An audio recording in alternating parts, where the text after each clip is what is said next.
সত্যি হতে যাচ্ছে প্রতিটি বাংলাদেশি আর্মিদের স্বপ্ন। শুধু বাংলাদেশি আর্মি নয়, যেসব আর্মিরা বিটিএস এর কনসার্ট দেখতে চায় কিন্তু তারা দেখতে পারে না, প্রতিটি আর্মিদের জন্যই এই স্বপ্নটি পূরণ হতে যাচ্ছে, তাও আবার পুরোপুরি ফ্রিতে। আজকের ভিডিওর ছোটোখাটো একটি ওয়ার্নিং: যেসব আর্মিরা বসে আছেন, দাঁড়িয়ে আছেন বা শুয়ে আছেন, যেই পরিস্থিতিতে আছেন না কেন, শান্ত থাকার চেষ্টা করবেন এবং আজকের এই ভিডিওটি দেখার পর বা একটু পর আমি যে কথাটি বলতে যাচ্ছি সেইটি শোনার পর একদমই চিল্লাফাল্লা করবেন না, শান্ত থাকার চেষ্টা করবেন। তাহলে চলুন আর বেশি দেরি না করে শুরু করা যাক। এমনটা আমরা সকলেই জানি, এই বছরই অক্টোবর মাসে বিটিএস সদস্যরা বুসানে একটি কনসার্ট করতে যাচ্ছে 2030 ওয়ার্ল্ড এক্সপো বুসানকে প্রমোট করার জন্য।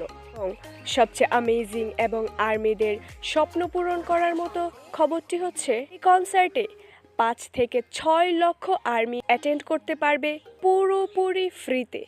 সেখানে সুযোগ পাচ্ছে বাংলাদেশ, ইন্ডিয়ান, পাকিস্তানি আর্মিদের মতো আর্মিরাও, যারা পুরোপুরি ফ্রিতে এই কনসার্টটি অ্যাটেন্ড করতে পারবে। শুধু তাই নয়, তার পাশাপাশি ইউটিউবে সরাসরি লাইভ ব্রডকাস্টের মাধ্যমে এই কনসার্টটি দেখানো হবে। এই কনসার্টটি পুরোটাই সাউথ কোরিয়ান গভর্নমেন্ট স্পন্সর করছেন এক্সপো বুসানকে প্রমোট করার জন্য। আপনাদের হয়তো মনে আছে, মে মাসে permission to dance on stage কনসার্টটি চলাকালীন বিটিএস এর ওল্ডেস্ট মেম্বার জিন এমন একটি কথা বলেছিল, যে কথা শোনার পর গ্লোবালি আর্মিরা অনেক বেশি হ্যাপি হয়েছিল এবং ইমোশনালও হয়েছিল।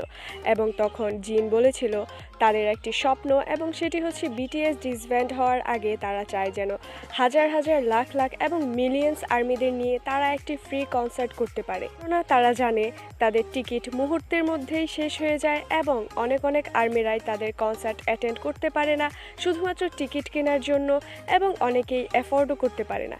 যার জন্য এটি তাদের স্বপ্ন ছিল, তারা প্রতিটি আর্মিদেরকে নিয়ে একটি ফ্রি কনসার্ট করতে চায়। এবং এই কথাটি বলার বেশি দিনও যায়নি, তাদের এই স্বপ্নটি পূরণ হতে যাচ্ছে। কেননা তারা এবার 5 থেকে 6 লক্ষ আর্মিদের নিয়ে একটি ফ্রি কনসার্ট করতে যাচ্ছে, যেখানে আর্মিদের একটি টাকাও খরচ করতে হবে না। সশরীরে লাখ লাখ আর্মিরা সেটিতে অ্যাটেন্ড করতে পারবে তো পারবেই, তার পাশাপাশি ইউটিউব এবং মিডিয়ার বদৌলতে এই কনসার্টটি সকলেই অ্যাটেন্ড করতে পারবে। এবং এই কনসার্টের মূল মেসেজ হচ্ছে 2030 সালের ওয়ার্ল্ড এক্সপো বুসানকে প্রমোট করা, যার জন্যই এই কনসার্টটি পুরোপুরি সাউথ কোরিয়ান গভর্নমেন্ট স্পন্সর করছে। কেননা বিটিএস এখন অফিসিয়ালি ওয়ার্ল্ড এক্সপো বুসানের অফিসিয়াল অ্যাম্বাসেডর। বিটিএস সদস্যরা যখন 60 থেকে 65 হাজার আর্মিদেরকে নিয়ে একটি কনসার্ট করে, সেই মোমেন্ট কতটা বেশি এনজয়েবল, কতটা বেশি স্পেশাল এবং কতটা বেশি মেমোরেবল হয়, সেটি আমরা প্রতিটি আর্মিরাই জানি। কিন্তু এখন যেখানে বিটিএস সদস্যরা পুরো 5 থেকে